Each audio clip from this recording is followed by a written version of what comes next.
Nagplaplano ka bang mag long ride pero wala kang makasama?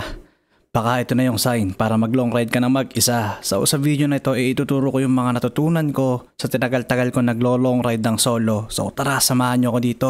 Let's G!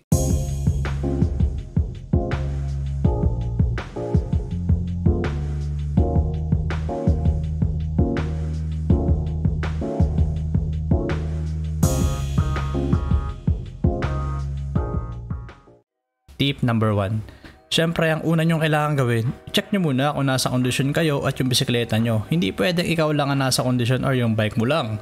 Dapat parehas. Tandaan mo, mag-isa lang sa ride na to, kaya sarili mo lang ang maaasahan mo. Dapat alam mo kung nasa yung physical fitness level mo at dapat marunong ka rin magaya sa mga basic na sira ng bike kagaya ng flat na gulong. Isasalba ka ng basic skill na to, promise, kahit na naka-tubeless ka. Siyempre, dapat meron ka ring multi-tool at dapat meron ka rin dalang spare tubes at pera. Medyo may emphasis lang dun sa pera no? Kasi naman sa dami-dami na nakikita o mga nagpo-post sa social media, karamihan dun mga nasisiraan, mga walang dalang pera, mga walang dalang tools. Tapos pag nagkaroon ng aberya, hihingi ng tulong. Don't be that guy. Be prepared, my man. Tip number 2. Magplano ng ruta. So malaki ang maitutulong ng mga app kagaya ng Komoot or Strava sa route planning kasi dun pa lang pwede mo na makita yung elevation profile. Malalaman mo kung saan part may ahon or kung saan part flat. Dun pa lang pwede mo nang planuhin kung saan part ka pwedeng humataw or saan part ka dapat mag-conserve ng energy. Pero kung yung rurutahin mo naman is matagal mo nang pinapadyak, mas okay. Di mo na kailangan magplano ng ruta. Kabisado mo na yung bawat siko, bawat ahon, bawat lusong ng pupuntahan mo. Mas okay yung ganun. Ito naman sa pangatlo, ang advantage na nagso-solo ride, anytime pwede ka huminto para ramdamin yung magandang view. O syempre para magpahinga. Syempre alam naman natin na medyo nakakahiya magsabi sa mga kasamahan natin, lalo na pag yung medyo kargado na yung pacing. Nung magpapahintay ka kasi pagod ka na or papahintay ka kasi magpipicture ka. Nakakaya yung ganun lalo na pag medyo introvert ka. Well, pag mag-solo ride ka, hindi mo kailangan problemahin yun kasi hawak mo ang oras mo. Anytime pwede kang tumigil. Anytime pwede kang magpahinga. Kasunod is hydration and nutrition. Napakahalaga ng hydration at nutrition sa mga long rides. Ang technique ko, nagbabaon ako ng ganitong mga tinapay or kahit anong pwedeng makuha. Okay na yung Cloud9. Kung may budget ka naman, energy gel. Importante may energy tayo at hydrated sa mga long rides. Etong mga to, tubig at pagkain, sila yung kailangan natin. Pero dapat sakto lang, not too much. Kasi posibleng maging bloated ka pag nasobrahan ka ng kain or tubig. Or worst case scenario, masira ang tiyan habang nagra-ride. Pang-5 tip, huwag mong pansinin yung average speed mo. Mahirap pag naging alipin ka ng average speed. Yung tipong kakalabas mo lang ng bahay, kakasimula pa lang ng ride mo. Kita mo na ang taas ng pacing mo, ang taas ng average speed mo. Sinubukan mong i-maintain, ang problema hindi ka naman si Pogacar o hindi ka si Vingegaard. Kaya ang ending, laspag. Lagi mong tatandaan, bababa at bababa ang average speed mo. At wala namang masama doon. May mga rides ako kung saan ang taas-taas ng average speed ko. Sinubukan ko siyang i-maintain. Pero wala, ayun, pagkatapos ng ride, laspag ako. And meron naman akong mga rides kung saan ang bagal-bagal ng average speed ko pero mas na-enjoy ko siya. Kaya ang payo ko sa inyo, disregard nyo lang yung average speed. Instead, mag-focus kayo sa pacing, yung pacing na kaya nyo. Average speed is overrated, lalo na sa mga long rides. At ang panghuli kong tip, enjoyin mo lang. Regardless kung ano mang mangyari sa ride mo, enjoyin mo lang. At yun na nga, ang kabuuan ng aking mga maipapayo sa mga gusto mag long ride ng solo. Kung meron kayong gustong i-add or kung meron man akong nakaligtan, comment nyo lang dyan sa baba. So anyway, samahan nyo ako dito sa long ride ko na mag-isa kung saan na-apply ko ang ilan sa mga tips na sinabi ko kanina. So tara, let's go! Ayun, long ride tayo ng mag-isa for today. Tara, let's go! Kitang-kita yung bundok, boy! Swagger down the street with your red lips and funky beat. You better hold your head up to the sky. I'm gonna roll with you till the day I die.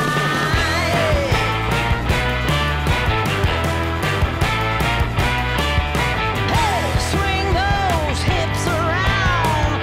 Can't stop, roll back down. My ladies, short, tall, thin or wide, always down and ready.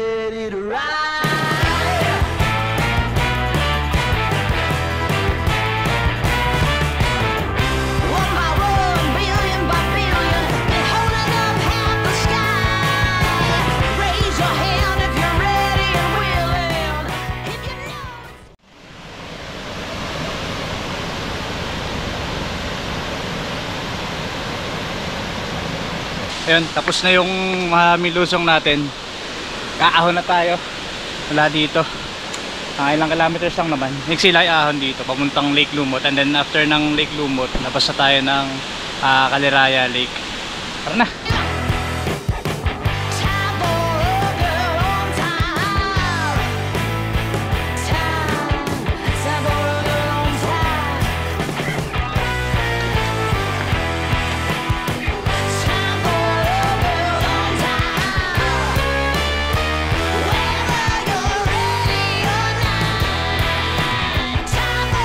on.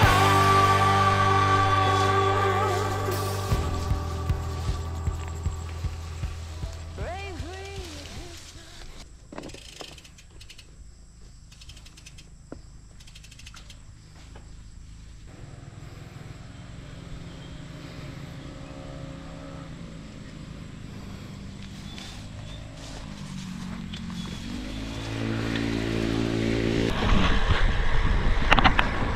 Lake Lumot ata to. Di ako nagkakamali. Ganda oh. Eh, sayang may coffee shop, sarado pa.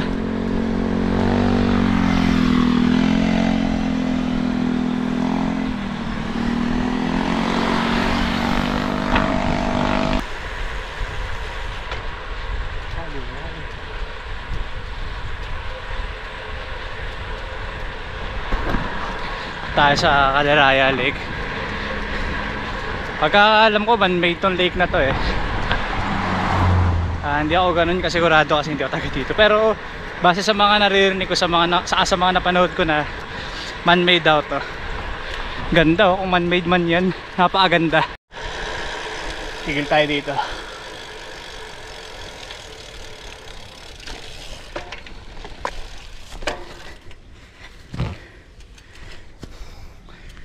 Yan.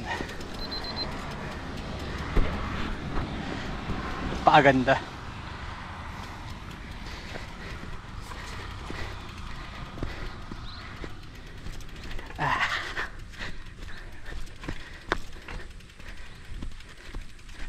Ayun, dapat nababa pa ako doon sa paanan ng lake, kaso hinarang na ako ng guard. Bawal daw doon eh. Kasi bigla-bigla na lang daw tumataas ang tubig dito. Kaya pinagbawalan na nila. Ayun, bumalik na lang ako.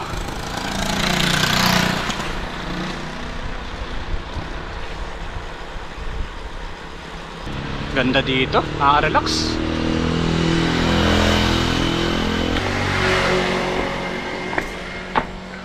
Magkano nga po isa?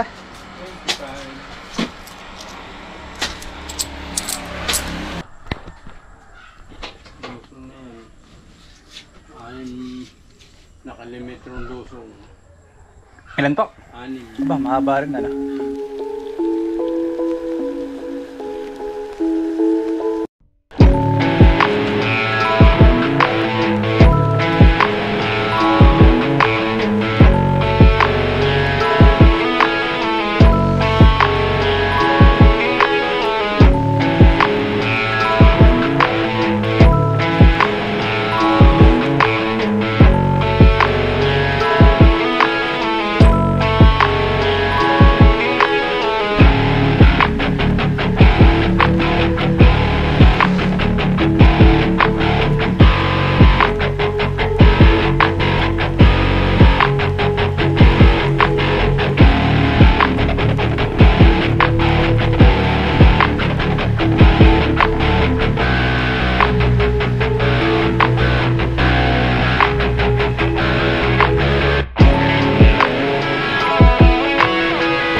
Tapos ang lusong, sarap nun. Yun, dito na tayo sa Lumban. Punta na tayo ng Pagsanghan. Init, oras 9:30 na ng umaga. Sakit na sa balat. Ayun, Pagsanghan na tayo. 9:45. Malapit lang ng Lumban sa Pagsanghan eh. Ilang minutes lang, nandito na ako. Hey.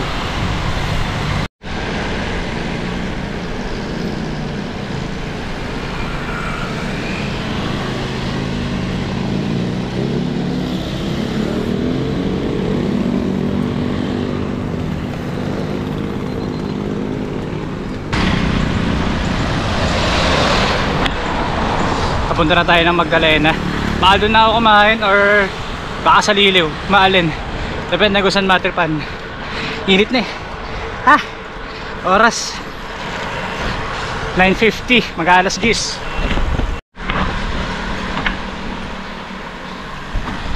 Magdalena na tayo. Oras alas 10. Napakainit ba? Mahina talaga ako sa init.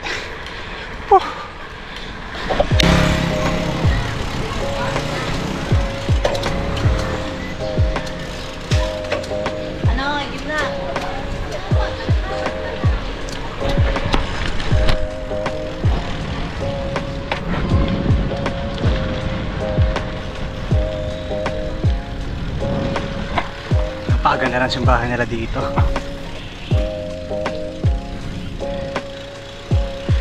Teka, ikot muna tayo dito.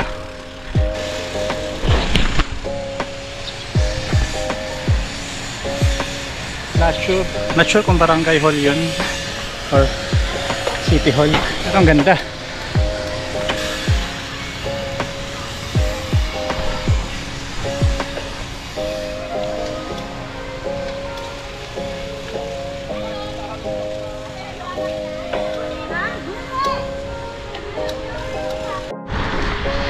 Ayun, sipat na tayo. Mag-aahon na tayo papuntang Liliw. Doon na rin tayo kakain. Hindi pa masyadong gutom eh. Oras 11:24. Mga 30 minutes, hindi, mga 20 something minutes din tayo nagpahinga din doon. Ito. Ayun. Yung pakaliwa, papuntang Mayhay. Dito tayo. Gusto kong magliliw eh. Gusto kong kumain ng pares. May alam kasi akong kainan ng pares, masarap dun eh. Kaya, dito tayo manananghalian.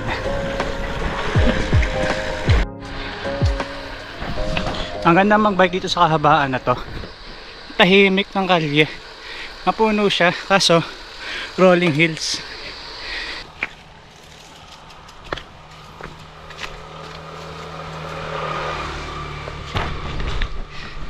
Pahinga muna, ang init na. Etong part na to ng ride yung pinaka-challenging. Habang tumataas kasi yung araw palaspag ako ng palaspag. Sobrang hindi ko kayang i-tolerate ang mainit na araw. Yung malakas na ulan, yung mataas na ahon, wala, kaya ko yung i-tolerate. Kaya ko yung tiisin. Pero yung init talaga ng araw yung kryptonite ko eh. So habang nag-aahon ako papuntang Liliw, iisa lang tumatakbo sa isip ko. Gusto kong magpares. Gustong gusto kong magpares. Ewan ko ba kung bakit pares yung naging comfort food ko sa mga long ride. Ang bigat-bigat ito sa tiyan eh. Yung iba gusto nila ng kape, yung iba gusto nila ng chocolate tuwing maglo-long ride. Ako hindi. Gusto ko ng pares. Ay nako. Yan, tapos na tayong kumain, napagpahinga na rin tayo. Oras 12:15. Ito pa rin tayo sa Liliw pero pauwi na tayo ng Lokban. Next natin is Mayhay.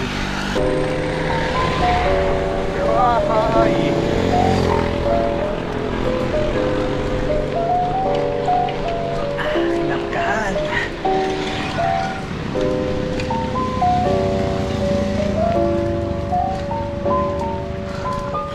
Oh, grabe. 22%.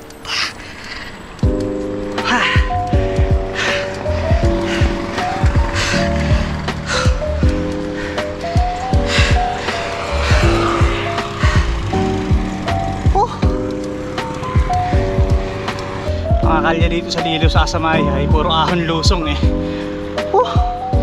Sarap.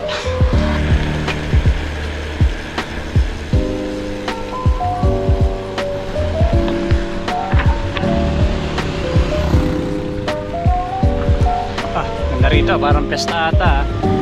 Daming banderitas. Oh. Ito, ahon na naman.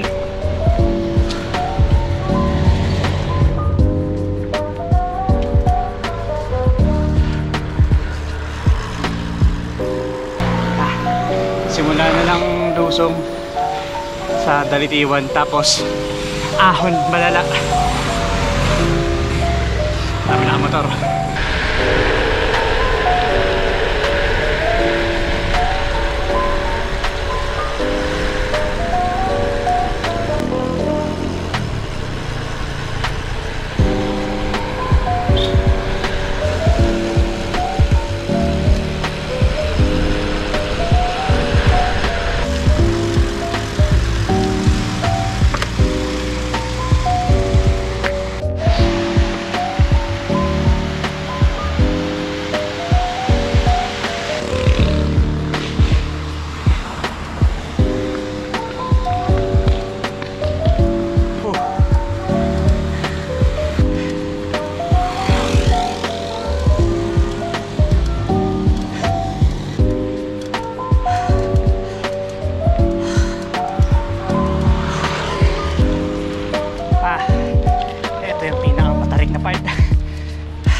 Shit.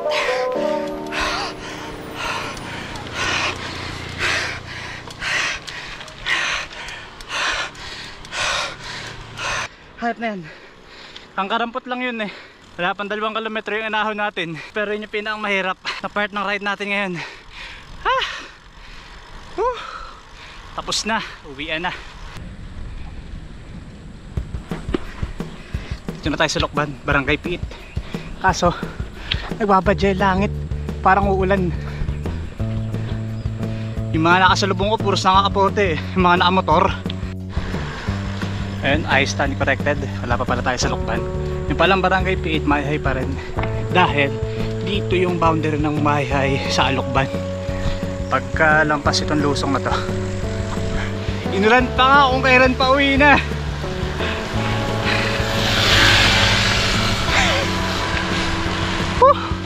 Kung ano yung init kanina, siya naman lakas ng ulan.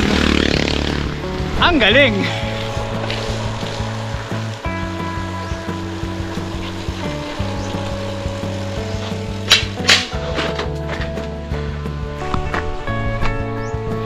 Boom. Home at last. Teka lang, napaamalas naman, hinabot pa ng ulan. Repack tuloy yung mga bearings. Naka 89.9 kilometers din tayo ngayon. Sayang, magra-grand fondo sana ako eh. Kaso ang ulan. Kaya yun, kailangan ko sumurkad kanina para makaiwas lang sa ulan eh. Kaso ang ending, inabot pa rin ng ulan. Kaya dito ko natatapusin. Sana may natutunan kayo. Or kung wala man, sana at least nag-enjoy kayo sa pagsama sa akin dito sa ride na to. So yun lang. Thank you.